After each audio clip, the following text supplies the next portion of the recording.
Well, so I'm Jesse Grushack. I work for ConsenSys. You've probably heard our name multiple times throughout the day. ConsenSys is a development shop and consulting firm in Brooklyn, specializing specifically on the Ethereum blockchain. And today we are looking at our music platform and kind of what that's going to entail moving forward. So about a year ago, we came up with the problem. And so we kind of all came under the assumption that, you know, we all have various backgrounds in music. I spent a couple of years working in live events for SFX Entertainment, working in RFID and cashless payments. And so we all had the idea that music's broken and the music industry just doesn't work and it doesn't flow the way that it should.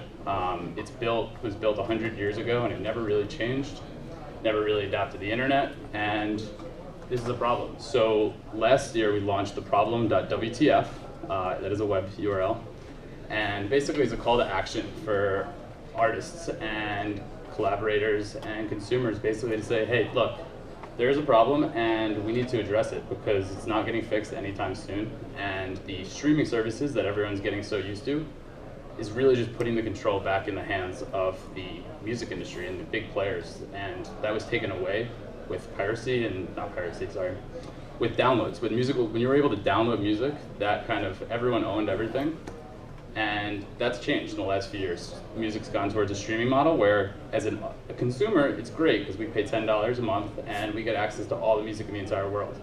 But the artists aren't getting paid, and they're not getting paid fairly, and music is kind of going back to the way it was. So we launched the problem, and it was this call to action, and Imogen Heap actually reached out to us and said, you know, you guys seem like you're working with some pretty cool technology, and you guys are as crazy as I am, so let's work together towards building a solution. So the solution was Ujo. Phil gave a demo of this earlier, but basically it created a platform for total transparency for this one song. So the Tiny Human song was released on Ujo in October, and you were able to go online and see who created it, a little biography about each artist and collaborator in the song, and then you were able to purchase the song. So for 60 cents, you were able to download the song and receive a license for that download. So you could see here that when you purchase licenses, you're able to purchase 5 different types of licenses, and these licenses are granted automatically and instantly when they're purchased.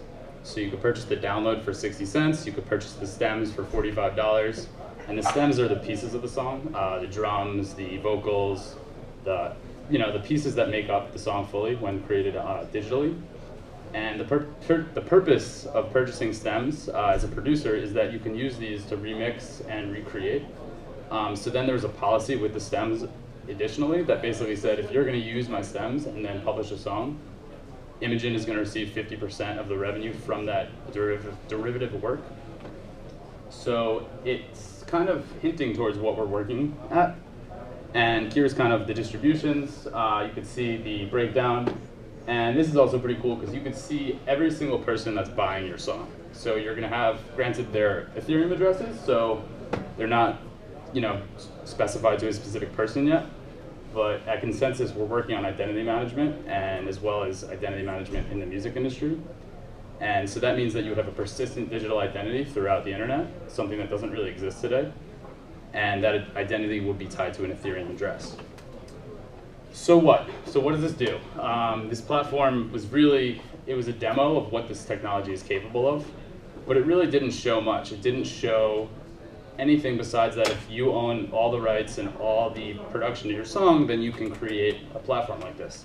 That's great, but the majority of the music industry isn't like that. So we believe in creating an open industry, an open system. And so like I was showing the addresses, the current system of music, when the artist gets on stage, they're looking at a sea of unknown faces. They have no idea who their fans are. They have no idea who their super fans are. They might know a couple here and there, but basically they're presenting to a black box, just like the rest of the music industry is. They don't know, they can't reward their fans, they can't create a following necessarily besides this marketing push. So with Ethereum and with a platform like Ujo, you can actually start to know every single person that you're working with. So let's say if you can go to your first 10 fans, the people that purchased your song first, and say, hey, you guys supported me. I'm going to play a show just for you 10 fans. So this is kind of something that's enabled with blockchain-based systems. And this technology doesn't just stop at like these super fans. It basically creates a connection to the artist. And so you can imagine a future where when you tweet about a song, or when you put a song on Facebook and you're a content creator, a tastemaker, someone that's creating playlists, you could be rewarded by these artists for helping promote them, essentially, because you are as much of the project as they are, really, at the end of the day. And so this is kind of a high-level overview of what's going on within the Ujo, or the future iterations of Ujo. So basically, you have songs at the top, and a song is put onto the blockchain with a smart contract. That song basically is the head. So basically, instead of paying individuals and looking up in a database who you're paying, you just look up the song in the database and you pay the song. So that creates a really interesting concept, because all of a sudden, if you're paying a song, then you don't have to pay individual people, you don't have to do the breakdowns, you don't have to do any of that. What you do though is you create a system where everyone is incentivized to be paid. And if there's any disputes or any issues within the payments, then no one gets paid and the song holds the money until the dispute's resolved. So that's pretty interesting, because all of a sudden, if one of the hit songs can't figure out who gets the split, instead of the record company holding the $1 million that the song should receive, the actual song's holding that $1 million, and the song's not going to let it go until everyone comes to consensus on who really owns that song. So that's just kind of another example of what this platform is really capable of. And so kind of here we're looking at the fact that the MP3s aren't actually being stored on the blockchain, and the metadata as well isn't necessarily being stored on the blockchain, because the blockchain is great for a lot of things. It's great for security, for trustlessness, but it's really, really terrible for holding large amounts of data, and it's really terrible for holding large files. So we actually are using a combination of IPFS and IPLD. IPFS stands for Interplanetary File Sharing. I don't know if anyone's heard of it. It is basically a new way of content addressing for the internet. So right now, when you go to google.com, you're going to an IP address that's 52.55.10.1 example, and basically that's saying, it's like telling someone, hey, you should go read this book. It's in the New York Public Library. Okay, well, where in the library is it? What exactly am I looking for? That's really inefficient in terms of the internet. So basically anyone can give an address, but what you're actually looking for might not be living at the address. So with IPFS, you're hashing the content and creating an address where that content lives permanently. And if that content changes, the address changes. So you're no longer looking for information in a library, you're looking at the book. And the metadata is stored in a layer called IPLD, interplanetary, forgot the LD. But basically that allows it to be searchable really easily, indexable, and allows you to really get at this information super quickly and super efficiently. So what does this all mean for the music industry? Where do we see value, basically? What changes, I guess, from how it is today? Basically, the music industry works kind of like a loan sharking industry. You find a promoter, basically someone to give you money, to give you a loan in advance, and then you put out a song and you're expected to pay that advance back before taking any profits yourself. And that's not really a productive way to run an industry. It's not fair for the artists, and it doesn't create or foster creativity.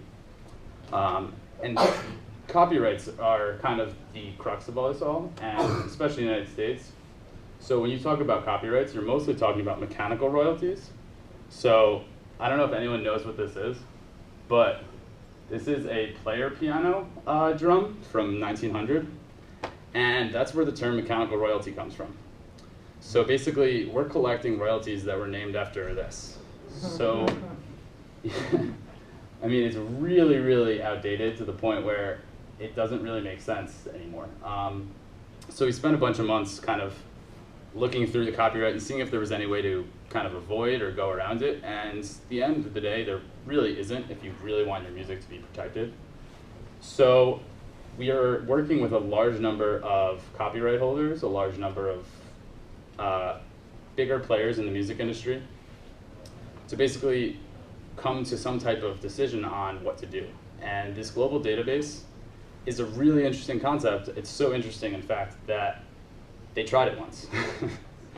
In 2012, every PRO on the planet, 180 PROs, came together and said, we need a global music database to pay everyone fairly and to pay everyone efficiently.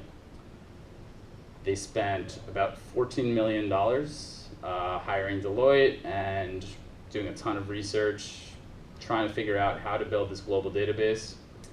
In the end of the day, they couldn't figure out who owned the servers, where those servers would live, and who controlled it, which sounds really similar to the or exactly the opposite of what the blockchain offers.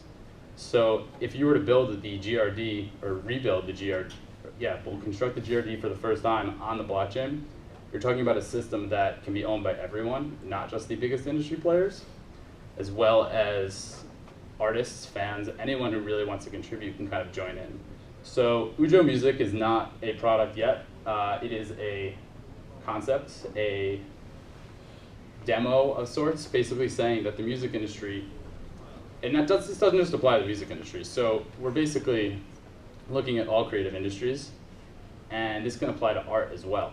This can apply to films. We're speaking with a large number of film players as well. Basically, the amount of inefficiencies in the system are so large that these companies hire teams of 40, 50, 100 people to basically identify songs, identify when clips of movies are used. Every piece of the puzzle, stuff that can be totally automated, is being done manually by hand. And so you have companies like Harry Fox Agency that they tout their match rate numbers, but they don't tout their mismatch rates. So at 4 o'clock every day at Harry Fox, when you have a quota of 100 songs to label, and you've only labeled 50, guess what happens? You're just going to start clicking really quickly through those last 50 songs and pay the wrong people probably 50% of the time. And this happens every day. We've spoken to copyright holders that basically, they've told us, we get checks that come into our office every day and we have no idea who they're for, what they're for. Basically, they're just sending us money, and we're not going to turn it down, but that's the problem, because that money should be going to the hands of the people that actually deserve it and the people that are creating this content. So, yeah, we're working with a lot of people to kind of really realize that art should be fostered, not controlled. And another really cool thing about all this stuff is that crowdfunding has now become legal in the United States, in equity crowdfunding. So you can now essentially, at ConsenSys, we're also working on a crowdfunding tool called Wayfund. And with integration with Wayfund, then you can start owning equity in your favorite bands. So, you want to go on, they want to go on tour, maybe you own equity, and then maybe they offer equity or tickets to their equity holders. So there's really, the number of possibilities are unlimited in terms of creativity and what you can do with this. So, maybe the Rihanna wants to go on tour next year, but she doesn't want, her label to pay for the entire tour. She wants her fans to pay for it because she wants to go to where her fans really want her to be. And that's something that we can enable, and that's something that we should be enabling, because that's really what's going to change the industry. And so I guess that was pretty quick, but I could take questions if anyone has any questions on kind of how creative works and kind of all that work within the blockchain sphere. Anyone? It's not really about the blockchain sphere in and of itself. It's about sort of like crowdfunded music production.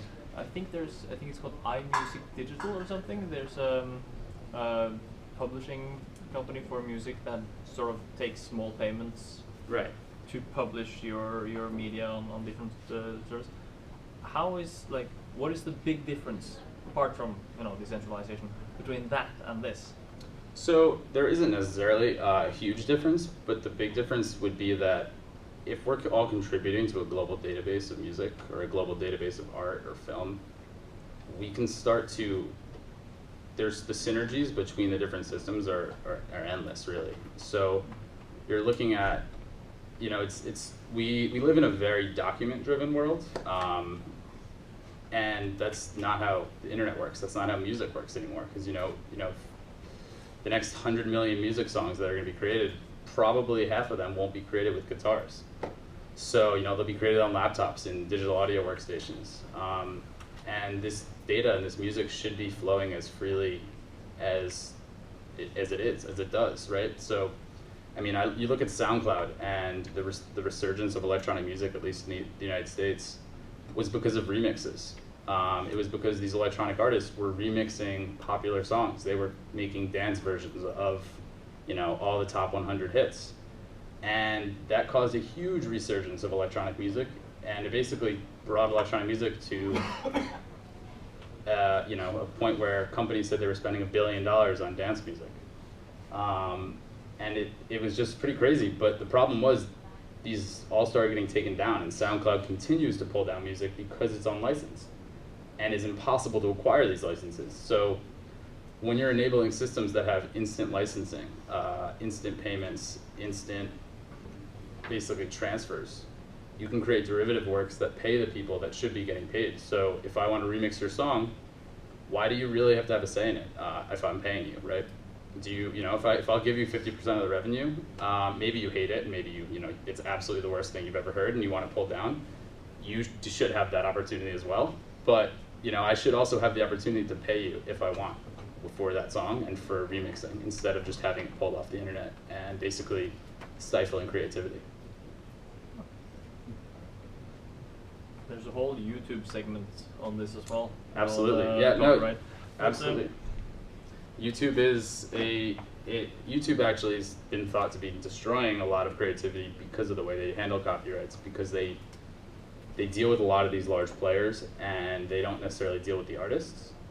And so basically what happens is, if a song gets put up, the labels might let it stay up because, you know, they might not say this is my song, which then the publisher would be able to collect on, because they said, hey, this is the label, this is my song, I'm identifying this as my song, so then the publisher can collect. The label might not say that, because the label might just want, you know, the person in the bedroom singing guitar cover of this song to be on YouTube. But then the publisher can't collect because the label never said that's my song. So the publishers use a DMCA request, and now that song's gone forever. So instead of people promoting and cross-promoting and basically collaborating to foster growth, they're just being stifled and crushed by these larger players. All right, thank you very much.